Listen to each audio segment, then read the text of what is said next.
दिल्ली में पकड़े गए आतंकियों से पूछताछ लगातार जारी है।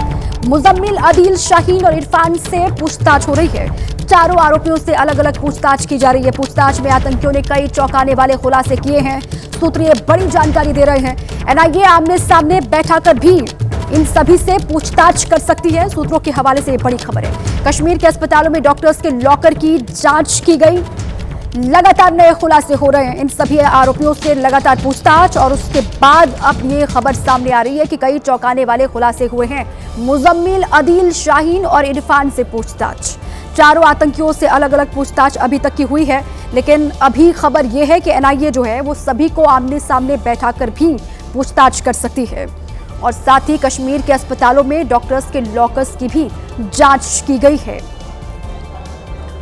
अब ब्लास्ट के लिए फंडिंग किस किस ने की थी उसके बारे में भी जानकारी है। आदिल अहमद ने 8 लाख रुपए दिए थे, मुजम्मिल ने 5 लाख दिए और मुजफ्फर अहमद ने 6 लाख रुपए दिए थे। इसके लिए जो फंडिंग हुई थी उसके बारे में ये जानकारी है। मुजफ्फर अभी फरार है और आदिल का भाई है। ब्लास्ट में मारे गए आतंकी डॉक्टर उमर ने 2 लाख दिए थे और डॉक्टर शाहीन ने 5 लाख रुपए दिए थे। एनआईए पूछताछ में ये बड़ा खुलासा हुआ कि डॉक्टर शाहीन मुजम्मिल की गर्लफ्रेंड है। कुल 26 लाख रुपए जमा किए गए थे। सारा पैसा डॉक्टर उमर को दिया गया, ये भी जानकारी है। आईईडी तैयार करने के लिए गुरुग्राम और नूह से एनपीके खाद खरीदी गई। बाकी सारे केमिकल, रिमोट, आईईडी के पार्ट्स उमर ने ही मुहैया कराए गए। और कितने लंबे वक्त से ये पूरी प्लानिंग ये कर रहे थे, इसके बारे में अंदाजा आप इन डिटेल से लगा सकते हैं। तकरीबन 1 साल से ये पूरी साजिश की जा रही थी दिल्ली को दहला देने की। और जो एनआईए पूछताछ कर रही है इन सभी आतंकियों से, पूछताछ में जो जानकारी हाथ लगी है, जो खुलासे हुए हैं, उसके बारे में ये डिटेल्स आपके सामने है। और ये भी बात सामने आ रही कि डॉक्टर आतंकी उमर और मुजम्मिल के बीच झगड़ा भी था। एनआईए पूछताछ में ये भी खुलासा हुआ। पैसों को लेकर झगड़ा था। मुजम्मिल चाहता था कि उमर उसे पूरी जानकारी दे कि 26 लाख कैसे खर्च किए गए। उमर ने जानकारी देने से मना किया। इसके बाद दोनों के बीच झगड़ा हो गया था, विवाद हो गया था पैसों को लेकर। ये बात सामने आ रही है और हमारे संवाददाता मनोज वर्मा इसी पर और जानकारियों के साथ जुड़ चुके हैं। मनोज, जो जानकारी, जो खुलासे अभी तक सामने आए हैं, उससे एक बात तो साफ है कि बहुत लंबे वक्त से, तकरीबन 1 साल 1.5 साल से ये दिल्ली को दहलाने की पूरी साजिश कर रहे थे, जो कि अब पूरा इनका जो कारनामा है वो सामने आ रहा है धीरे धीरे पूछताछ में। जी बिल्कुल, देखिए पिछले काफी समय से और काफी बड़ी ये जो प्लानिंग थी वो इन सब की तरफ से की जा रही थी। और जिस तरीके से ये अब इंटरोगेशन रिपोर्ट सामने आई है और इसमें साफ हो गया है कि कई लोग मिलकर के इसमें फंडिंग कर रहे थे। डॉक्टर मुजम्मिल ने भी पैसे दिए थे, इसमें डॉक्टर मुजफ्फर ने दिए, इसके अलावा शाहीन ने दिए और डॉक्टर उमर जो ब्लास्ट में मारा गया उसने भी पैसे दिए थे। और इन लोगों का झगड़ा भी हुआ था पैसों को लेकर के। जिस तरीके से रिपोर्ट सामने आई है, जो 26 लाख रुपए जमा हुए थे उसमें से अलग अलग समय पर नूह से और गुरुग्राम से अलग अलग समय पर जो बम बनाने का सामान है वो इससे खरीदा गया था। और जो 26 लाख रुपए का हिसाब जब मुजम्मिल ने उमर से मांगा तब दोनों के बीच झगड़ा हुआ। उमर ने हिसाब देने से मना कर दिया था। तब मुजम्मिल की तरफ से ये कहा गया, या तो हिसाब दो या फिर जो भी सामान तुम खरीद करके लाए हो बम बनाने का वो मुझे वापस दो। तो उमर ने वो सारा जो सामान था वो तब मुजम्मिल को दे दिया था। और यही वजह है कि जब मुजम्मिल गिरफ्तार हुआ था तब उसकी निशानदेही पर वो सभी जो आतंक का सामान था वो बरामद हुआ था। फिलहाल इस मामले की इन्वेस्टिगेशन अभी भी लगातार जारी है। मुजम्मिल से, आदिल से, इसके अलावा शाहीन से और जो बाकी लोग गिरफ्तार हुए उन सभी से लगातार एक एक करके पूछताछ की जा रही है और इस पूरे मॉड्यूल को क्रैक करने की कोशिश एनआईए की टीम कर रही है। और मनोज, अभी तक की जानकारी ये है कि सभी से अलग अलग पूछताछ हो रही है, लेकिन जल्द ही एनआईए जो है वो सभी को साथ में बैठाकर आमने सामने भी पूछताछ कर सकती है। जी बिल्कुल, देखिए अभी सबसे अलग अलग करके पूछताछ की जाएगी। सभी के बयान अलग अलग लिए जाएंगे कि सबका क्या रोल था, मुजम्मिल का क्या रोल था, शाहीन का क्या रोल था, आदिल का क्या रोल था, इनका हैंडलर कौन है, क्या इनको एक ही हैंडलर ऑपरेट कर रहा था या अलग अलग हैंडलर ऑपरेट कर रहे थे। इसके बाद इन सबको आमने सामने बैठाकर पूछताछ की जाएगी और अगर आपस में इनके बयानों में कोई विरोधाभास पाया जाता है तब फिर दोबारा से पूछताछ की जाएगी। तो अभी इन्वेस्टिगेशन लगातार चल रही है क्योंकि एजेंसी ये जानना चाहती है कि आखिरकार जो जैश ए मोहम्मद का एक पूरा मॉड्यूल बस हुआ है, पीछे से कौन इनको ऑपरेट कर रहा था, इनका जो मेन आका है वो कहाँ पर छिपा हुआ बैठा है, क्या वो देश में है या फिर विदेश में है, ये जानना एजेंसी के लिए बहुत जरूरी है और एजेंसी इसी बात का अभी पता लगा रही है। बिल्कुल ठीक है, शुक्रिया आपका मनोज इस पूरी जानकारी के लिए। अभी बहुत खुलासे होने बाकी है और इसीलिए लगातार पूछताछ भी इन सभी आतंकियों से जारी है। दिल्ली कार धमाके से जुड़ी एक और बड़ी खबर आपको हम दे दें। आतंकी जसीर बिलाल वानी ने कोर्ट में अर्जी दाखिल की है। एनआईए हेडक्वार्टर में वकील से मिलने की परमिशन मांगी है। आतंकी जसीर बिलाल वानी ने, ये बड़ी खबर आपके सामने है। एनआईए कोर्ट आज आतंकी जसीर की अर्जी पर सुनवाई करेगी, ये बड़ी खबर सामने आ रही है। इस आतंकी से लगातार पूछताछ हो रही है और इस बीच ये बड़ी खबर है कि जसीर बिलाल वानी ने कोर्ट में अर्जी दाखिल की है। अर्जी इसलिए क्योंकि वो एनआईए हेडक्वार्टर में वकील से मिलना चाहता है और मिलने की इजाजत उसने मांगी है। अब आज नजरें एनआईए कोर्ट पर लगातार रहेंगी क्योंकि आतंकी जसीर बिलाल वानी की अर्जी पर एनआईए कोर्ट में सुनवाई आज होगी। ये बड़ी खबर। तो दिल्ली कार धमाके से जुड़ी ये बड़ी जानकारी है। आतंकी जसीर बिलाल वानी ने कोर्ट में अर्जी दाखिल की है। एनआईए हेडक्वार्टर में वकील से मिलने की उसने परमिशन मांगी है। ये बड़ी खबर सामने आ रही है। अब आज सुनवाई होगी एनआईए कोर्ट में, क्या परमिशन मिलती है या फिर नहीं मिलती है, इस पर लगातार नजर होगी।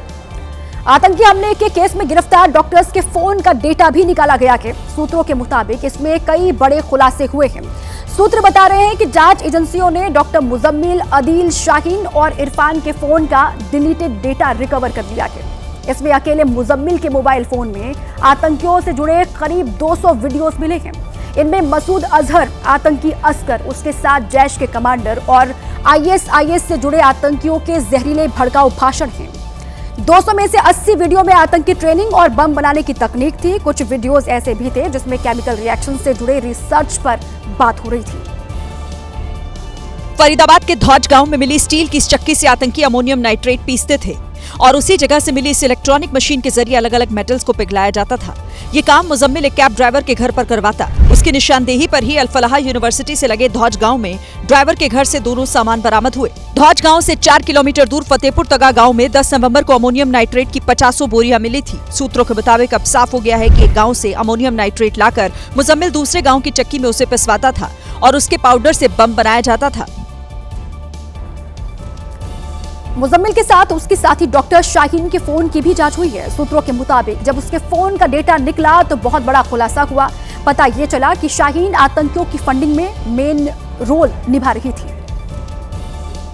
सूत्रों के मुताबिक डॉक्टर शाहीन भारत में आतंकी गतिविधियों में शामिल लोगों के लिए पैसे जुटाने का काम करती थी। इसके लिए डिजिटल मनी, बिटकॉइन के जरिए पैसों का ट्रांसफर होता था। शाहीन को जैश ए मोहम्मद और अलकायदा के हैंडलर बिटकॉइन के जरिए 9 लाख रुपए भेजते थे। फिर शाहीन यहाँ 10 से ज्यादा अकाउंट्स में उन पैसों को डाला करती थी। इसके अलावा हवाला के जरिए भी शाहीन के पास 6 लाख से ज्यादा रुपए आए। ये पैसे सऊदी अरब, तुर्की और सीरिया की तरफ से आए थे। इतने पैसों से भी शाहीन का काम नहीं होता था। वो आतंकियों के लिए और पैसे जमा करने की नियत से लोगों से चंदा मांगा करती थी। शाहीन लोगों से मुसलमानों के सस्ते इलाज के लिए अस्पताल बनवाने के नाम पर पैसे लिया करती थी। इसके अलावा अपनी कमाई से भी 4 लाख रुपए वो आतंकियों के लिए अलग से निकाल कर रखती थी। इस वक्त एक बड़ी खबर पंजाब से है। पंजाब के लुधियाना में ट्रक में भीषण आग लग गई और आग की चपेट में आने से ड्राइवर की दर्दनाक मौत हो गई है। लुधियाना के फ्लाईओवर पर यह दर्दनाक हादसा हुआ जिसकी तस्वीरें भी सामने आई हैं। दमकल कर्मियों ने आग पर काबू पा लिया है। ये इस वक्त की अपडेट है। ये बड़ी खबर पंजाब के लुधियाना से है। ट्रक में अचानक से भीषण आग लगी और उसके बाद किस तरीके से हादसा हुआ, आग से किस तरीके से पूरी ट्रक जल उठी, उसी की तस्वीर है। आग की चपेट में आने से ड्राइवर की मौत हो गई है। लुधियाना के फ्लाईओवर पर यह दर्दनाक हादसा हुआ है। दमकल कर्मी यहां पर पहुंचे और आग को बुझा लिया गया है। इस वक्त की ये अपडेट है। आग पर काबू पाने के बाद की तस्वीर। हालांकि इस हादसे में ड्राइवर की मौत हो गई है। अब आग किस वजह से लगी इसके बारे में पड़ताल की जाएगी, लेकिन जिस वक्त ट्रक पूरी जलकर खाक हो गई ये उसकी तस्वीर है और इस हादसे में ड्राइवर की दर्दनाक मौत हो गई। हिंदू खत्म हुए तो दुनिया खत्म हो जाएगी, मोहन भागवत की ओर से ये बात कही गई है। हमारी सभ्यता एक अमर सभ्यता है। दुनिया की कई सभ्यताएं मिट गई, भागवत की ओर से कहा गया। कुछ बात है जो हस्ती मिटती नहीं हमारी। हिंदू समुदाय हमेशा रहेगा, मोहन भागवत की ओर से ये बड़ा बयान दिया गया है। स्थिति आती है और जाती है। देखो, दुनिया में सब देशों पर तरह तरह की परिस्थिति आई गई। कुछ देश उसमें समाप्त हो गए, बाकी सब आए, चमके, चले गए। लेकिन इन सब के उदय और अस्त हमने देखे और हम अभी भी है और रहेंगे। क्योंकि एक बेसिक नेटवर्क ऐसा हमने बनाया है अपने समाज का, उसके चलते हिंदू समाज रहेगा। हिंदू नहीं रहेगा तो दुनिया नहीं रहेगी। राजस्थान से इस वक्त अगली खबर है। राजस्थान के कोटा में ईसाई मिशनरियों के द्वारा सरकार को लेकर विवादित बयान देने का मामला सामने आया है और इस विवादित बयान को लेकर प्रदेश में 3 हफ्ते पहले ही लागू हुए नए धर्म परिवर्तन कानून के तहत पहला केस दर्ज किया गया है। आप इस राजस्थान को देखकर कुछ आरोप इसी कार्यक्रम को लेकर बताया जा रहा है कि 4 से 6 नवंबर तक चर्च में आत्मिक सत्संग के नाम से एक प्रार्थना सभा का आयोजन किया गया था। इस कार्यक्रम में बड़ी संख्या में हिंदू धर्म के लोगों को भी आमंत्रित किया गया था। मंच से पहले लोगों ने अपने जीवन के किस्से सुनाए और उसके बाद दिल्ली से आए पादरी ने राजस्थान सरकार के बारे में आपत्तिजनक टिप्पणी की। हम इस संबंध में जांच कर रहे हैं, वास्तविकता क्या है पूरा रिकॉर्ड ले रहे हैं उनसे। उस समय क्या क्या आयोजन किया गया और उसमें किन किन लोगों ने पार्टिसिपेट किया, उस इवेंट में क्या क्या हुआ था, तो ये सारी हम जानकारी एकत्रित कर रहे हैं जांच के बाद। जी बिल्कुल, परिवार। इस घटना का वीडियो जैसे ही सामने आया, तमाम हिंदू संगठनों ने इस पर ऐतराज जताते हुए जिला प्रशासन को ज्ञापन सौंपा और पुलिस में एफआईआर भी दर्ज कराई। ये एफआईआर राजस्थान में 29 अक्टूबर से अमल में लाए गए नए धर्मांतरण कानून की धारा 3 और 5 में दर्ज की गई है। हिंदू संगठनों का आरोप है कि इस तरह के कार्यक्रम धर्म परिवर्तन और उकसावे की कार्रवाई और इनके खिलाफ सख्त कार्रवाई होनी चाहिए। हमारी मांग है कि जो अरुण जॉन है, चंडी वर्गेस है और इनके साथ साथ जितने भी नन्स वहाँ पर है, ईसाई मिशनरी है, और हम इस कार्यक्रम में एक बार कोड लगाया गया था दान इकट्ठा करने के लिए। इसमें जिसने भी दान दिया है उन सबके ऊपर भी कार्रवाई होनी चाहिए। पुलिस ने इस मामले में उचित कार्रवाई का भरोसा दिया है। आप इस राजस्थान को देखकर कुछ भविष्यवाणी बोलना है, राजस्थान को देखकर बोलना है ये राजस्थान आशीषित होने जा रहे हैं, ये राजस्थान में परमेश्वर अपनी महिमा प्रकट करने जा रहे हैं, ये राजस्थान का लोग आशीषित होने जा रहे हैं, ये राजस्थान में उद्धार पाने जा रहे लोग। शादी असली लेकिन दुल्हन लुटेरी। अब तक लुटेरी दुल्हनों के सैकड़ों लोग शिकार हो चुके हैं, कई महिलाएं पकड़ी भी जा चुकी हैं, लेकिन ऐसे मामले रुकने का नाम नहीं ले रहे। अब ऐसा ही एक मामला बुलंदशहर से भी सामने आया है। तस्वीरों में दुल्हन के रूप में दिख रही महिला की पुलिस को तलाश है। वैसे तो शादी के वक्त इसने अपना नाम रीना बताया था, लेकिन इसका असली नाम केवल इसी को पता है। इसके गिरोह के 3 लोग पकड़े गए हैं, लेकिन ये अभी भी पुलिस की गिरफ्त से बाहर है। सीधे साधे लोगों को टारगेट कर उनसे धोखाधड़ी कर कूटरचित दस्तावेज दिखाकर पैसे लेते थे और एवं शादी कराते थे, एवं शादी कराने के बाद जो दुल्हन होती थी उसके माध्यम से जेवरात आदि चोरी करवा लेते थे। दुल्हन बनने वाली रीना पुलिस की गिरफ्त से बाहर है। पुलिस ने गिरोह के शिकार बने अश्वनी प्रताप सिंह की शिकायत पर कार्रवाई की थी। उनसे शादी के नाम पर गिरोह ने 1.5 लाख रुपए लिए थे और शादी के 3 दिन बाद दुल्हन जेवरात और कैश लेकर फरार हो गई थी। दुबई में एयर शो के दौरान फाइटर जेट क्रैश हो गया और इस हादसे में कांगड़ा के पायलट नमाज सियाल शहीद हो गए। सीएम सुखविंदर सिंह सुक्खू ने इस हादसे पर दुख व्यक्त किया है। हिमाचल के कांगड़ा के रहने वाले थे नमाज सियाल की जानकारी है और कांगड़ा जिले में शोक की लहर है। इस वक्त मातम पसरा हुआ है। नमाज सियाल के परिवार में उनकी एक पत्नी और एक बेटी है। ये बड़ी खबर। दुबई में कल एयर शो के दौरान जिस तरीके से हादसा हुआ उसमें हिमाचल के कांगड़ा के रहने वाले पायलट नमाज सियाल शहीद हो गए। हादसे में पायलट नमाज सियाल शहीद हुए और हिमाचल प्रदेश के कांगड़ा के वो रहने वाले थे। दर्दनाक हादसा हुआ कल दुबई में एयर शो के दौरान। कांगड़ा के नगरोटा बगवा में शोक की लहर है इस वक्त और साथ ही परिवार में उनकी पत्नी और एक बेटी है। पूरे कांगड़ा में शोक की लहर है। पत्नी भी एयरफोर्स में ही सेवारत है, ये जानकारी सामने आ रही है। और सैनिक स्कूल सुजानपुर जिला हमीरपुर से नमाज सियाल ने पढ़ाई की थी और एयर शो का आयोजन दुबई में जो किया जा रहा था उसका कल आखिरी दिन था और किस तरीके से तेजस जो भारतीय एयरक्राफ्ट है वो क्रैश हुआ उसकी तस्वीरें सामने आई। दुबई एयर शो में शहीद पायलट नमाज सियाल की शहादत की खबर मिलते ही कांगड़ा में मातम पसर गया। शहीद नमाज के गांव में सन्नाटा है और गांव के लोग शहीद के परिजनों के साथ उनके घर पर मौजूद हैं। दुबई की चमकदार दोपहर में आसमान नीला था, हवा में जश्न का शोर था और आंखें ऊपर टिकी थी, जहां भारत का उड़ता शेर तेजस MK-1A हवा को चीरता हुआ जा रहा था और फिर अचानक जैसे आसमान से वो फिसल गया और धरती से टकराते ही वो आग का तपता गोला बन गया। हादसे में कांगड़ा के रहने वाले तेजस के पायलट नमाज सियाल शहीद हो गए। निधन की खबर मिलने के बाद से ही नगरोटा बगवा क्षेत्र में मातम छाया है। गांव के लोग शहीद के परिजनों के साथ उनके घर पर मौजूद हैं।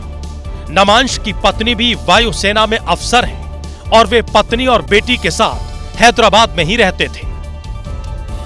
शहीद पायलट के पिता भारतीय सेना में अधिकारी रहे हैं। बाद में उन्हें हिमाचल शिक्षा विभाग में सरकारी नौकरी मिली, जहां से वे प्रिंसिपल के पद से रिटायर हुए थे। इस समय माता पिता भी घूमने के लिए हैदराबाद गए हुए थे।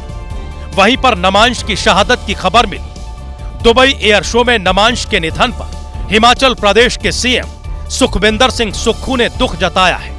वहीं पूर्व सीएम प्रेम कुमार धूमल ने भी निधन पर शोक व्यक्त किया है। दुबई एयर शो में बहुत बड़ा हादसा हो गया। वहां भारतीय फाइटर विमान तेजस क्रैश हो गया। ये हादसा हजारों लोगों की भीड़ के सामने एयर शो में फ्लाइट डिस्प्ले के दौरान हुआ। आसमान में करतब दिखा रहा तेजस अचानक से नीचे आ गिरा और ये हादसा हो गया। तेजस विमान तेजी से नीचे आया और जमीन से टकरा गया और टकराते ही तेजस विमान में आग लग गई। फाइटर प्लेन धू-धू कर चलने लगा। दुबई के एयर शो को देखने के लिए बड़ी संख्या में लोग मौजूद थे। जैसे ही विमान क्रैश हुआ, खलबली मच गई।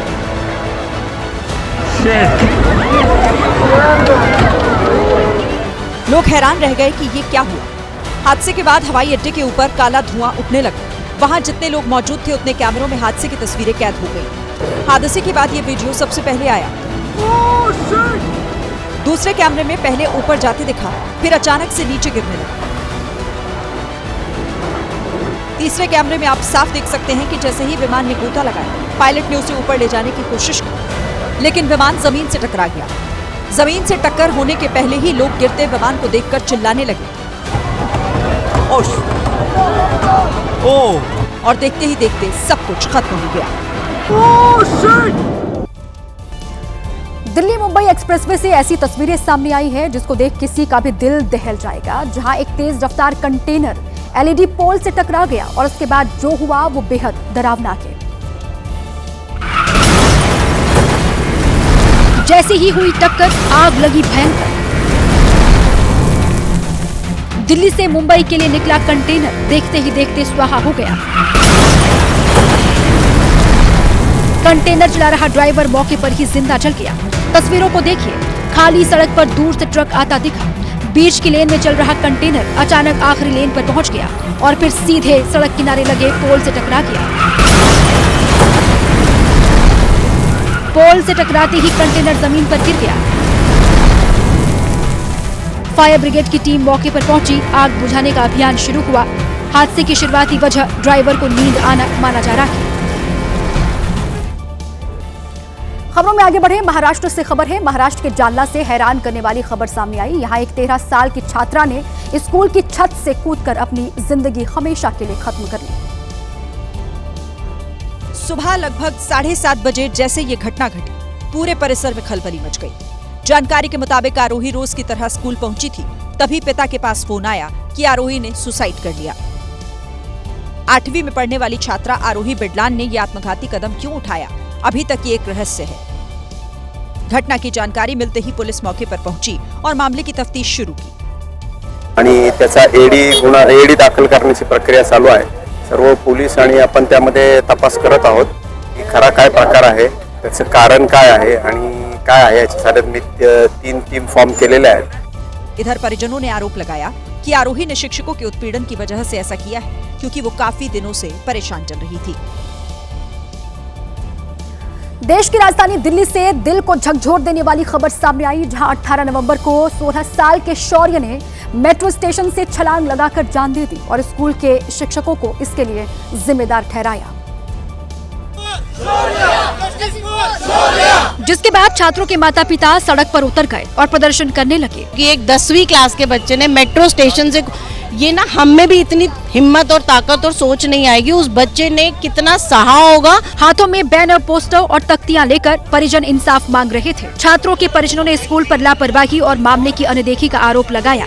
एफआईआर लॉन्च होने के बाद उनके पेरेंट्स को प्रिंसिपल का एक कस्टडी कॉल जाता है कि हमें मालूम पड़ा, बड़ी दुखद घटना हुई है। छात्र दिल्ली के सेंट कोलंबस में पढ़ाई कर रहा था। छात्र ने सुसाइड नोट में कुछ शिक्षकों का नाम लिखा था। उन पर लंबे समय से मानसिक प्रताड़ना का आरोप लगाया। सुसाइड नोट में छात्र ने यह भी लिखा कि स्कूल में होने वाली इस लगातार परेशानी ने उसे भीतर तक तोड़ दिया था, इसलिए उसने मंगलवार सुबह मेट्रो स्टेशन से कूदकर जान दे दी। इस घटना के बाद दिल्ली का सेंट कोलंबस स्कूल सवालों के कटघरे में है।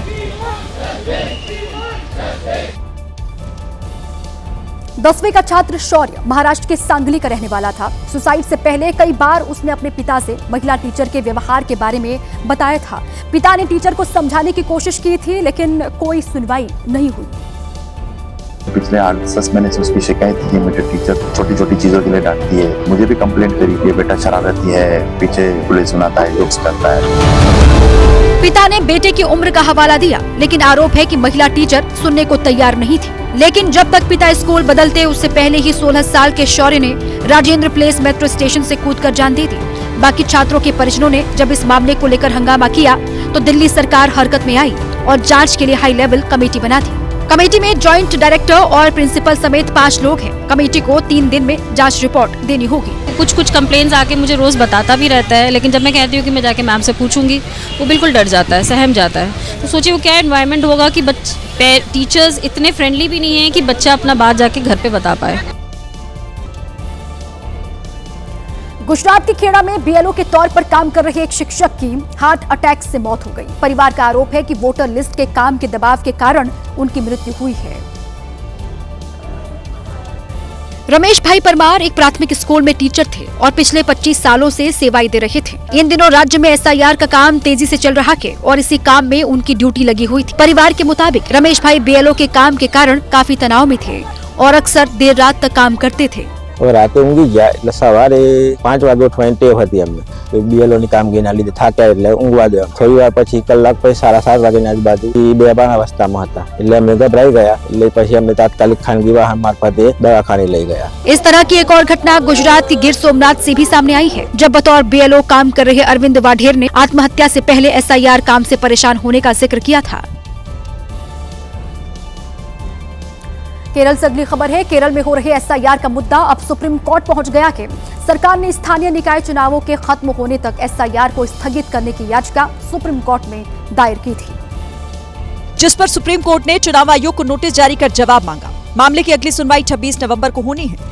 केरल सरकार ने कोर्ट में तर्क दिया है कि निकाय चुनाव के लिए 1,76,000 कर्मचारी और 68,000 से ज्यादा सुरक्षा बलों की जरूरत है, जबकि एसआईआर के लिए अतिरिक्त 25,668 कर्मी चाहिए। इससे प्रशासनिक मशीनरी पर भारी दबाव पड़ेगा और सामान्य शासन व्यवस्था ठप हो जाएगी।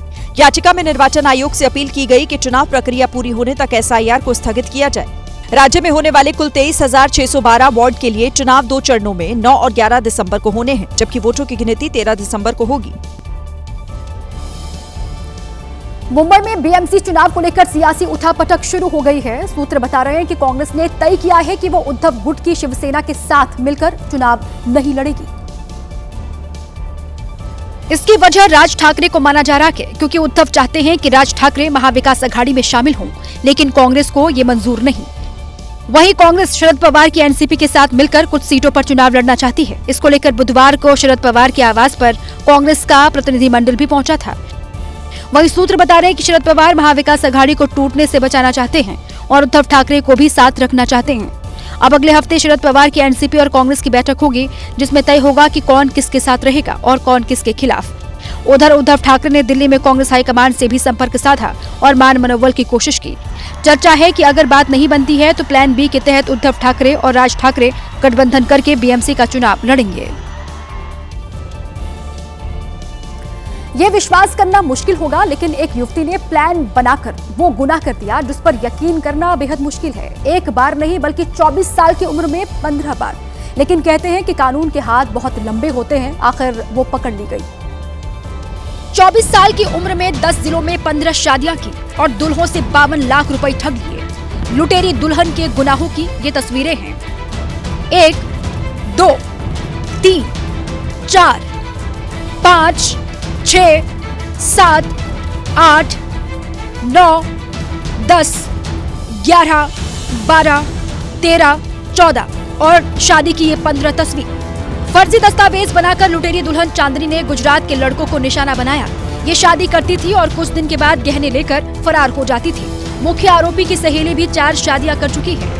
इनकी उल्टी गिनती तब शुरू हुई जब अहमदाबाद के रमेश भाई नाम के युवक से शादी हुई। शादी से पहले ही इस गिरोह ने 5 लाख रुपए कैश और गहने ले लिए थे। शादी के बाद गैंग के सदस्य कथित पिता के बीमार होने का बहाना बनाकर चांदनी को लेकर चले गए। जब लुटेरी दुल्हन नहीं लौटी तो इसकी शिकायत पुलिस में की गई। पुलिस ने जब इस मामले की जांच गहराई से की तो लुटेरी दुल्हन, उसकी सहेली और पूरे गैंग का चेहरा सामने आ गया। फिर प्लान बनाकर मेहसाणा पुलिस ने सभी को गिरफ्तार कर लिया।